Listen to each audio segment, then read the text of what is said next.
ოდესმე გსმენიათ რამე ფიტოსტეროლების შესახებ. მე არასოდეს სანამ აქ საფრანგეთის სამხრეთში არ ჩამოვიდოდი, სადაც აგრარულ ბიოტექნოლოგიური კომპანია ავითარებს ისეთ სისტემას, რომელიც მარცვლეულს წყლის დეფიციტის დაძლევაში ეხმარება. ზიახ ეს ყველაფერი ფიტოსტეროლებით იწყება.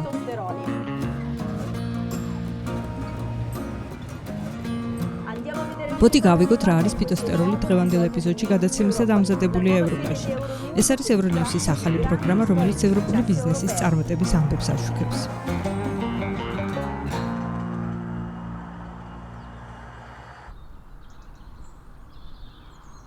ფრანგულ აგრობიოტექნოლოგიურ სტარტაპს Elicit Plants გამძლე მარცვლეული მოყავს, რომელსაც მყარი ღერო და გრძელი ფესვები აქვს. 2017 წელს დაარსებული საწარმო, რომელიც მიზნად ისახავდა, რომ სოფლის მეურნეობის კლიმატის ცვლილებასთან ადაპტაციისთვის შეეწყო ხელი, ახლა საერთაშორისო აღიარებით სარგებლობს მდგრადი აგრარული მეურნეობის მიმართ თავისი ინოვაციური მიდგომის გამო. კომპანიის მიზანია, რომ 2005 წლის ბოლოსთვის მსოფლიოს მასშტაბით 1 მილიონი ჰექტარი ფართობი ჰქონდეს დამუშავებული. კომპანიის სამი დამფუძნებლიდან ერთ-ერთი ამერიკი ინჟინერ აგრონომია, რომელსაც თავის მიწაზე საცდელი მარცვლეული მოჰყავს.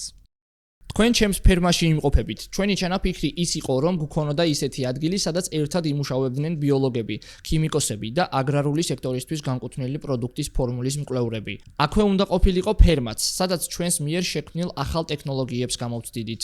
ვნახავდით, როგორ ამართლებს მიწის დამუშავების დროს და ფერმერებს სანდო პირობებს წარმოადგენდით.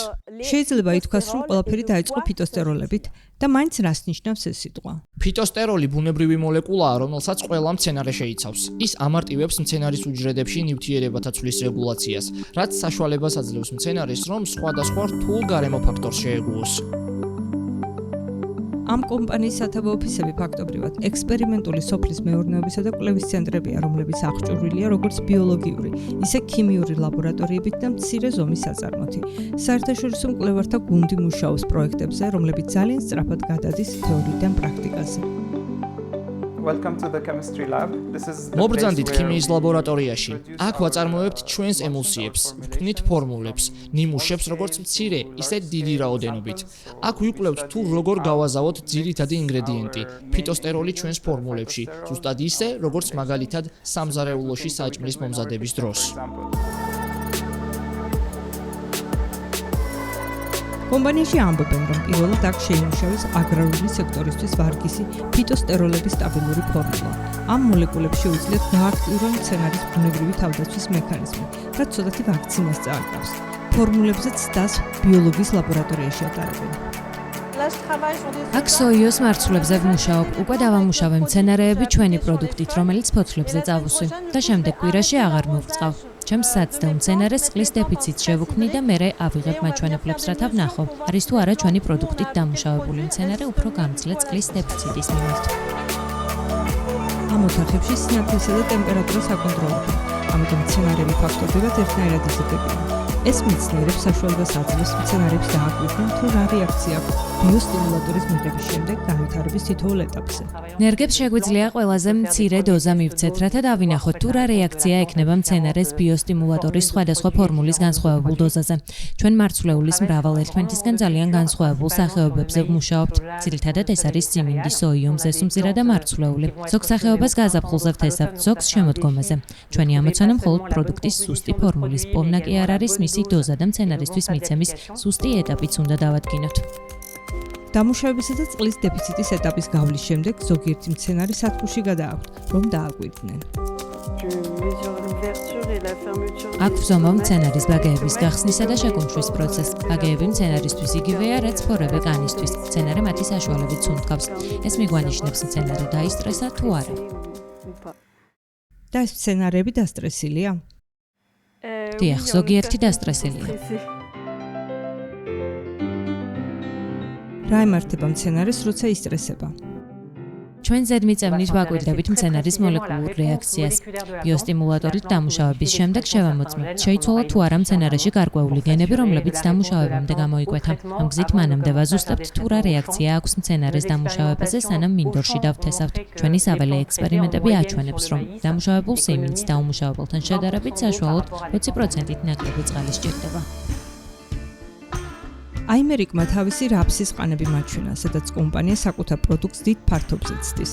კომპანია ყურადღებას მარცვლეულის იმ კულტურებს უთმობს, რომლებიც ფართოდ არის გავრცელებული მთელ მსოფლიოში და რომელთაც წყლის დეფიციტმა ზიანი მიაყენა.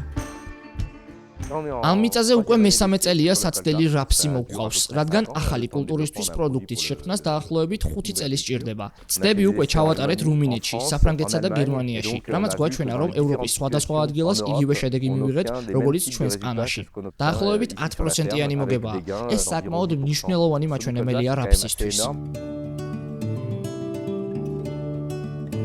კომპანია Elicit Plants კლიენტები მთელ მსოფლიოში ჰყავს, მათ შორისაა ჩრდილოეთი ამერიკა, ბრაზილია, კანადა, უკრაინა და საფრანგეთი. მე იმ ფერმერს ვესტუმრე, რომელიც ახლოს ცხოვრობს კომპანიის სათავო ოფისთან და რომელიც Elicit Plants პროდუქტს წლებია იყენებს. აქ 1987 წელს გადმოვედი. რძის ფერმით დავიწყე და 1992 წლის მერე მარცვლეული და ფართოდ გავრცელებული კულტურები მომყავს.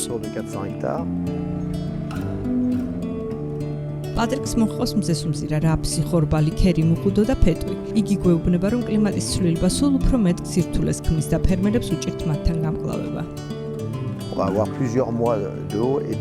მომავალში რამდენიმე თვე წვიმიანი იქნება, რამდენიმე თვე გვალვიანი. დღეს ძალიან რთულია ადაპტაცია. დაახლოებით 4 წელია Elicit Plants პროდუქტს ვიყენებ. ჯერ სიმინძზე ვცადე, შემდეგ კი ხორბალზე. და შედეგი როგორია? სიმინდი კარგად გავაკონტროლე. მქონდა როგორც პროდუქტით დამუშავებული, ისე დაუმუშავებელი რიგები და მოსავლის დროს ძალიან მკაფიო იყო შედეგი. დამუშავებულ ფართობზე 10 ცენტნერით მეტი ავიღე. Elicit Plants პროდუქტის მსგავსი ბიოსტიმულატორები 90-იან წლებში გამოჩნდა და სულ უფრო პოპულარული გახდა. ამ პროდუქტს 2022 წლიდან ევროპული კანონმდებლობაც არეგულირებს და ევროკავშირის ერთიან ბაზარზე ყველგან ხელმისაწვდომია, რაც დიდი უპირატესობაა, როგორც აიმერიკი ამბობს. ჩვენ ერთ-ერთმა პირველებმა მივიღეთ ევროპაში ავტორიზაცია, რაც საშუალებას გვაძლევს, რომ ერთი და იგივე პროდუქტი ერთი ნებართვით ევროკავშირის ყველა ქვეყანაში გავიტანოთ. ეს არაჩვეულებრივი შესაძლებლობაა, განსაკუთრებით მას შემდეგ, რაც სოფლის მეურნეობა მთელ ევროპაში უფრო თანმიმდევრული გახდა. კლიმატი სულ უფრო მეტად იცვლება, რის გამოც მცენარეების მიერ წყლის მოხმარების რეგულირება სტრატეგიულ საკითხად იქცა. ევროპული ინოვაციებს შეუძლიათ ერთ მშვენიერ დღეს იმ განვითარებად ქვეყნებშიც დაეხმარონ ფერმერებს, რომლებიც უფრო ხშირად განიცდიან წყლის დეფიციტს. ქვეყნებში, რომლებშიც თანამედროვე და ზუსტი სასოფლო-სამეურნეო ტექნიკის ნაკლებობის გამო, გამოსავლის პოვნა ხშირად ძალიან რთულია.